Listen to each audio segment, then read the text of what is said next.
The Miami Dolphins ended a week and a half long road trip with a 24-17 victory over the Lions. We're talking about it all here today on Locked On Dolphins.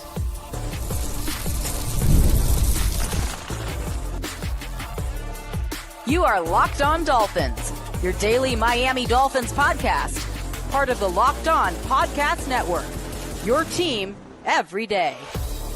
All right, Miami, welcome to another episode of Locked On Dolphins. It is your team every day here on the Locked On Network. I'm your host, Kyle Krabs, a lifelong Miami Dolphins fan, host of Locked On Dolphins, co-host of Locked On NFL Scouting, author of Touchdown Miami on Substack, NFL staff writer for A to Z Sports. Want to give a special welcome and shout out to our everydayers because it is your team every day here on the Locked On Network. We don't just say it, we live it. Today's episode of Locked On Dolphins is brought to you by Monarch Money. Take control of your finances with Monarch Money. Use code Locked On NFL at monarchmoney.com for 50% off of your first year. For the first time this year, welcome to a Club Dub episode of Locked On Dolphins. Now, we're not going to get too crazy, right? Preseason week 2, starters didn't play for either side.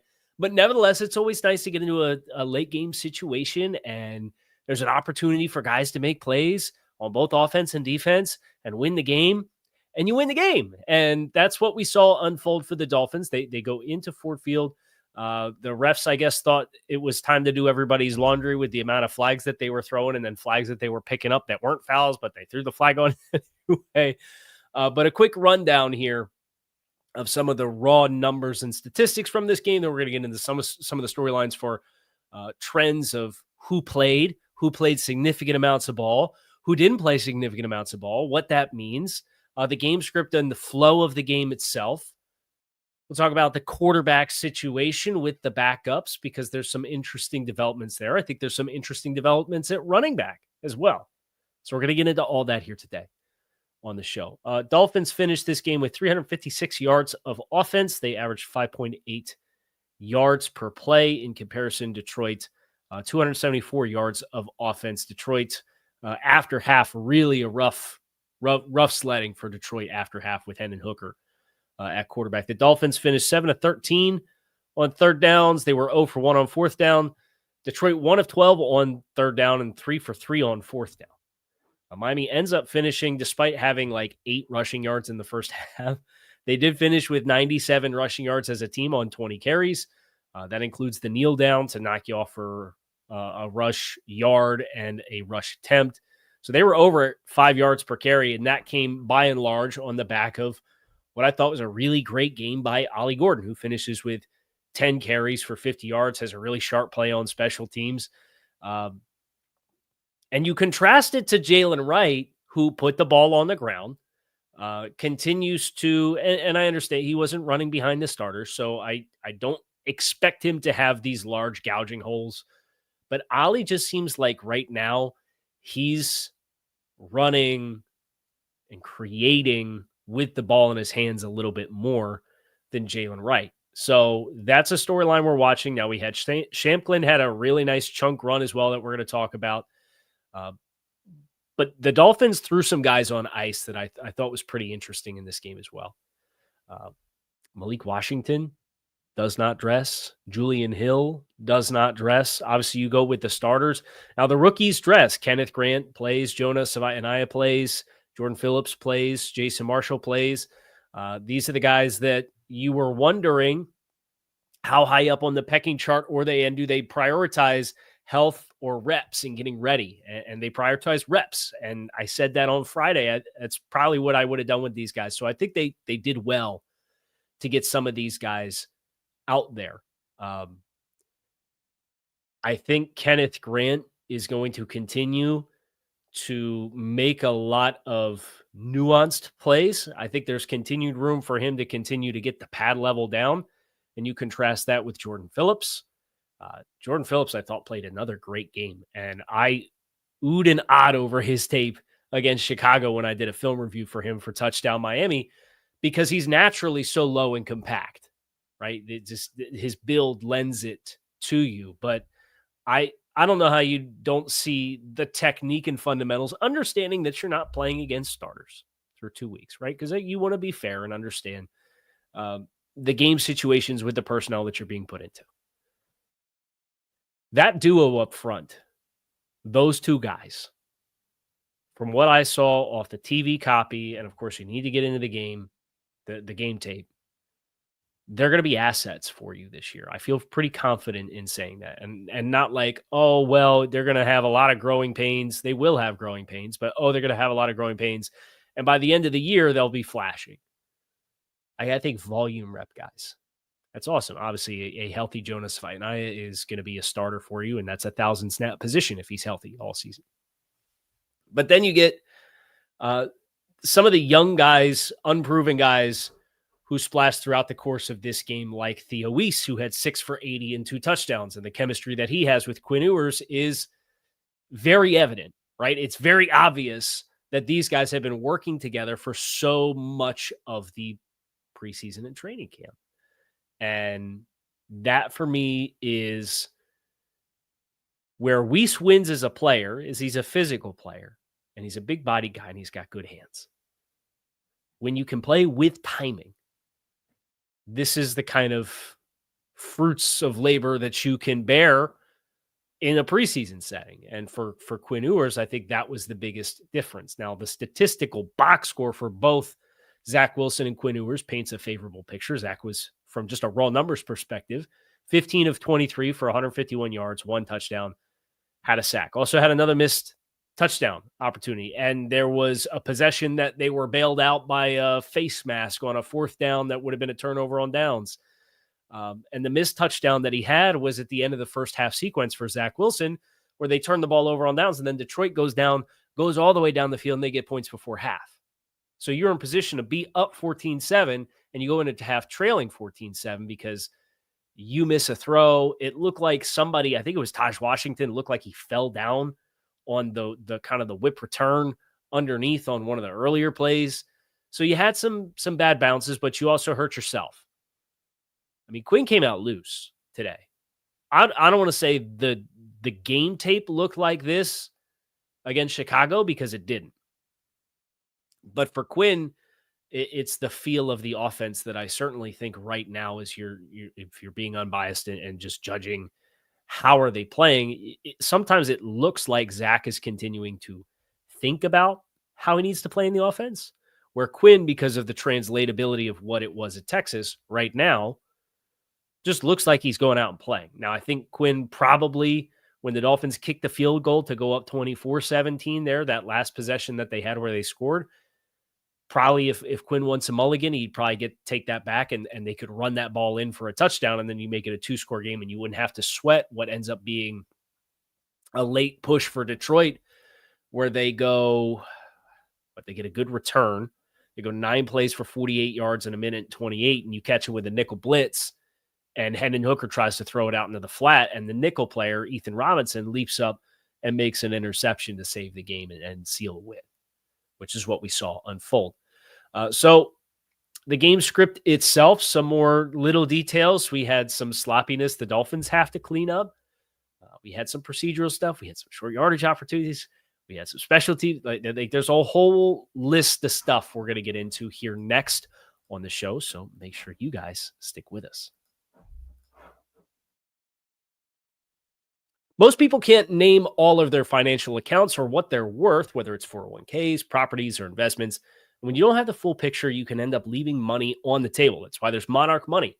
It's an all-in-one personal finance tool that brings your entire financial life together in one clean, easy-to-use interface on your laptop or on your phone. Monarch does the heavy lifting for you. You can link all your accounts in minutes, see clear data visuals, get smart categorization for your spending, and finally feel in control of your money without ever touching a spreadsheet. Don't let financial opportunities slip through the cracks. Use code LOCKEDONNFL at monarchmoney.com in your browser for half off of your first year. That's 50% off of your first year at monarchmoney.com with code LOCKEDONNFL. I was really bummed that they had the Detroit Lions, the Detroit Tigers manager was on the broadcast. I was watching on NFL Game Pass. And the Dolphins were killing it while he was on. And then as soon as he hung up and got off the broadcast, AJ Henning muffs a punt. Detroit recovers. It gives them their only points of the second half for Detroit. where they go 8 plays from 12 yards in 4 minutes and 15 seconds after taking over at Miami's 27-yard line. There's a 4th down conversion for Detroit in that stretch. Looks like you have Hendon Hooker scrambling in for a touchdown, but it's nullified on Giovanni Manu has a holding penalty, and it brings it back. From a penalties perspective, Miami had a couple procedural things, which, again, I don't think it's fair to hammer them about the procedural stuff right now because it is 2 quarterbacks that are now in this system for the first time, and it is the preseason, and you want to knock all this rust off. But it does get frustrating to have procedural things, or we're getting to play late, like Quinn had to delay a game, or we had to take a timeout. So it's just a continued storyline to watch, and at some point it just kind of becomes part of the double-edged sword of all the things that you try to accomplish pre-snap and the limitations that may or may not come out of that versus the rewards that may or may not come out of that. We've seen it rear its head a little bit here in the preseason. Want to give a shout out to Larry Borum, who got called for 2 penalties for illegal formation. And I don't think either one was actually on Larry Borum. It was just that he was the last man on the line of scrimmage. Because I saw the timeline blew up. The first time we had a nice game called back off Larry Borum being the number called for the penalty, the receiver has to get up on the line of scrimmage. So those are the little easily avoidable things, just like A.J. Henning muffing this punt that ends up being Detroit's only points in the second half. AJ's got to run 30 yards to get underneath a ball that was punted 35 yards. Just let it land, right? Just give it space. And if you get an opportunity to pick it up on the bounce, pick it up on the bounce. And I understand you as A.J. Henning in a wide receiver room that what we just talked about yesterday, right? You've got this challenge of they didn't dress the top 4 guys. They told you who the top 4 guys were. And then it was Taj Washington. And he made plays yesterday, and he made a couple really tough plays, including a block on a nice gain, a catch over the middle that was kind of a hospital ball from Zach that he held on to and took a big body shot on. So Taj Washington making some plays. D. Eskridge making some plays. D. Eskridge had a fumble of his own on a punt. Now, he didn't lose the fumble, but he still put the ball up in the air, and Channing Tindall has to fall on top of it. But now you got Theo Weiss going 6 for 80 and 2 touchdowns. You also have Eric Ezukama in this competition. So I get it from Henning's perspective. You're trying to make a play. But if you're going to run that far just to not let the ball hit the ground, maybe we don't try to field it. Miami was, again, very healthy on the actual returns that they had from an average perspective. And there was a really nice one by, I believe, D. Eskridge that got called back for a block in the back. But they averaged over 11 yards per punt return on 5 punt returns. They averaged over 30 yards per kickoff return on 3 kickoff returns. And this was after, that was really what allowed them to tie the game last week against Chicago, was a lot of the special teams, the hidden yardage, where your average starting field position is versus Chicago's. But you as Miami, it was ball security. You fumbled 3 times. You only lost 1 of them, but you fumbled 3 times. Can't happen, right? Especially guys that are trying to make their roster. And I think D. Eskridge, it's fair to put him into that bucket where I don't think his roster spot is guaranteed. Case in point, he played today, right? And had opportunities. And it was a bummer. He had what would have been an explosive play touchdown. Now, D was second on the team in yards, 53, had a touchdown, 3 receptions on 6 targets. He had an explosive play touchdown that Zach Wilson hung up there for forever and didn't put out in front of him. And I thought that was disappointing from Zach's perspective, where it just cut it loose. Oh, I mean, D probably had 3 yards on him for stride, big post down the field. So some missed opportunities on that regard for Zach Wilson, some sloppiness procedurally, some sloppiness with ball security. The other bummer thing from like a game script perspective was, I was glad to see all the corners get a chance to kind of go and collect some opportunities. But Ethan Bonner in the first half pulled up along the right sideline and reached back and grabbed his right hamstring. And for a guy who felt like he was building some momentum, for a guy who made a big play against Chicago, for a guy who's been with this coaching staff for the longest, and I understand like everybody who came in starting last year is starting on the same page with Anthony Weaver, but Bonner was here the year before, right? He was the guy who kind of got leaned into over Cam Smith. Cam Smith made a few plays in this game, third and fourth quarter, but I digress. He made a few plays. He's not a guy that can afford, and the Dolphins are not a team that can afford, oh, now we have a soft tissue injury for Ethan Bonner. He's going to miss a month. Like maybe he'll be ready for the regular season, but like you got to find guys to start. And that has the potential to be a frustrating development. Now, Jason Marshall got a lot of run. And Jason Marshall really has me intrigued because I think you see, and you saw it against Chicago, you could see it in flashes as far as the physicality. He's coming on strong, Jason Marshall is. And I'm really eager to kind of see. There was one chunk play where he's kind of walked up and then he inverts and flips out like he's playing cover 3, and he's got to get width to get up over top of the corner who's playing the flat, right? But one of Detroit's receivers kind of runs a seam that comes inside and it splits Marshall, who's inverting and getting width with the high post safety. And they also brought a simulated pressure. So the edge defender, Grayson Murphy, ends up being the hook defender who's dropping into zone coverage underneath. And it's this big void in the middle of the field. And I want to go back and watch the film before I know, like, hey, so-and-so should have played this differently, or I think they were trying to do this. But that was the big play in a minus way where, like, I affiliated Jason Marshall with a play. But I can't say for certain based on coverage assignment off the TV copy where these guys are more focused on talking to the Detroit Tigers manager. I can't say for certain who is at fault on the play.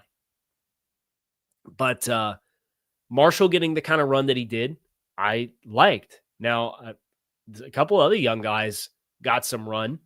I think you could probably fairly call out Eugene Asante for another couple of big sticks. Now, that 2-minute offense situation at the end of the game kind of looked like there was a lot of space. We weren't necessarily getting out of our reads in a way that was going to occupy a lot of space.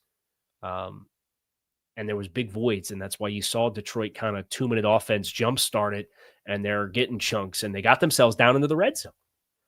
Fortunately, you had the right call at the right time to bring Ethan Robinson off the edge from the right-hand side, that nickel pressure that the Dolphins ran a lot of last year. Well, it was his turn to get out here, and they tried to throw it out on the flat. He gets the pick. It's an awesome play. Had some more thoughts from this game. We're going to talk about them next here on Locked on Dolphins. Some depth chart developments questions that I have. Make sure you guys stick with us. Today's episode of Locked on Dolphins is presented by Yahoo Fantasy. It is the best time of year. NFL kickoff is almost here, and that means fantasy football season is back in full swing. This year, Yahoo Fantasy is turning things up with a fantasy football experience unlike ever before. Locked on Dolphins this year is playing on Yahoo Fantasy, and you should too, whether you're a first-timer or a veteran making your millionth league. To celebrate 28 years of fantasy football greatness, Yahoo Fantasy is dropping 28 big new features over 28 days throughout the month of August. To kick it off, they dropped off Yahoo Fantasy Guillotine Leagues, a killer new way to play where the lowest scoring team each and every week is eliminated until there's just one team left. With the season around the corner, now is the time to get your league together. Give this new mode a try. If you're more into the classics, you can still play head-to-head private leagues or join a public league. Stay tuned for more killer announcements and start playing Yahoo Fantasy Football now at yahoofantasy.com/lockedonnfl. This was a fun game. Usually you get into preseason games and you're a little worried. Now, was it clean? No, it's very sloppy in a lot of ways. And the ref show that it became was insufferable at a certain stretch. There's 22 combined penalties for 146 yards for these two teams. And then on top of that, they picked up another 4 penalties. But I want to finish today with some depth chart questions that I have based off of what we just watched happen in Detroit. One of which is, how realistic can it be for Ollie Gordon to push to be the second primary runner? And this is an offense that has a lot of complexities, a lot of responsibilities. You saw that be a thing that was an inhibitor for Jalen Wright last year as a rookie, now coming into his second season. But man, Ollie will, if you get a gash downhill, the way that he finished that run, that's good stuff, because he put his shoulder pad down. He said, I don't care. I'll get 2 more yards, and I don't care if I got to go over Toppy, and that's all I get. And he ran him over. Mike McDaniel last week kind of offered, I guess technically still earlier this week, kind of offered that challenge to Ollie Gordon. He said, I want to see how he does without the ball. And that's talking about pass protection. That's talking about passing game, catching the ball, getting out into routes, but predominantly pass protection, I think, is the area where I think Jalen Wright's got a big leg up on him right now.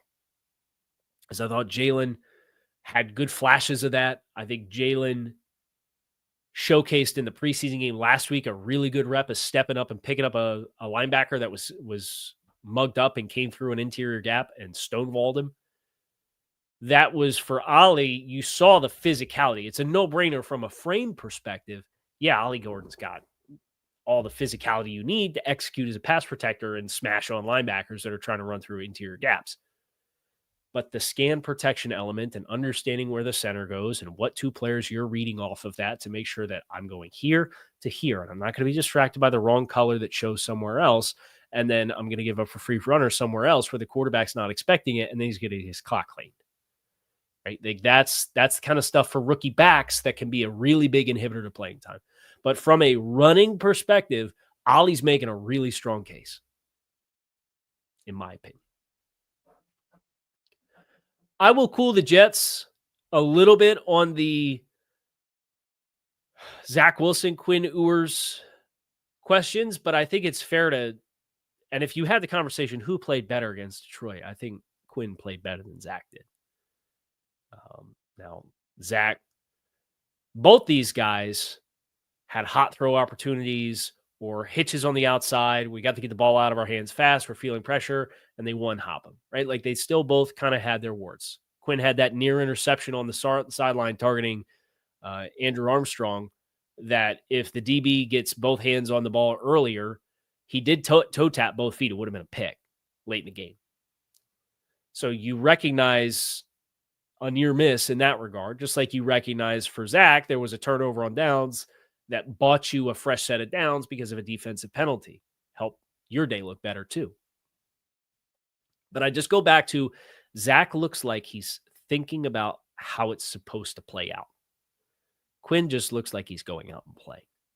And that's the inherent leg up. I think Zach has more arm strength. I think he's probably a little bit twitchier than Quinn. Like from a physical skill set perspective, I think Zach has more to work with. Quinn right now, I think, is more comfortable because it's more parallel to how he played at Texas. In the secondary, the one disappointment that I had was I saw Dante Trader out there for a hot second. Dante might have got 6 plays, and that was it. Dante didn't play against Chicago.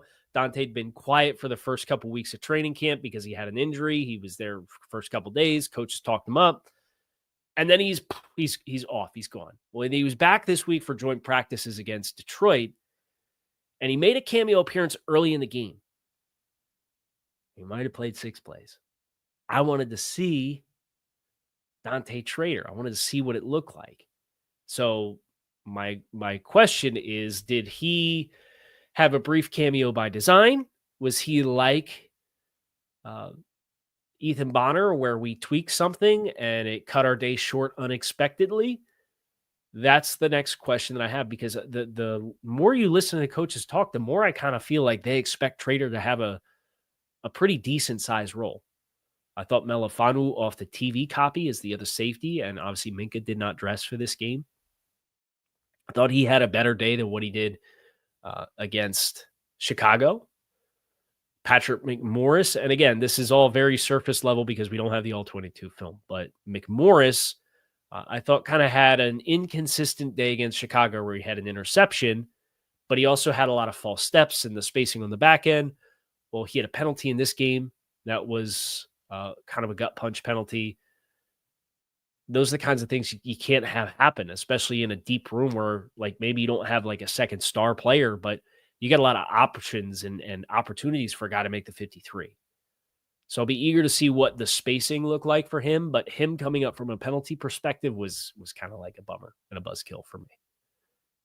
That's where we're at right now.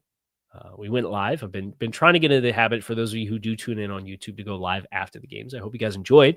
Kyle Krabs, you can keep it locked in right here on Locked On Dolphins. It is your team every day. Appreciate you guys for checking out the show. Enjoy Club Dub. We're here in the preseason. Dolphins 1-0-1. They're going back home. They've been gone for 11 days. They get some time at home. They get some R&R. Then they get a practice. Then they get a joint practice against Jacksonville. And then we finish our last preseason game is a week from now against the Jaguars. We'll be there for you every step of the way. Keep it locked in right here on Locked On Dolphins. It is your team every day. Appreciate you guys for checking out the show. Talk to you all again soon.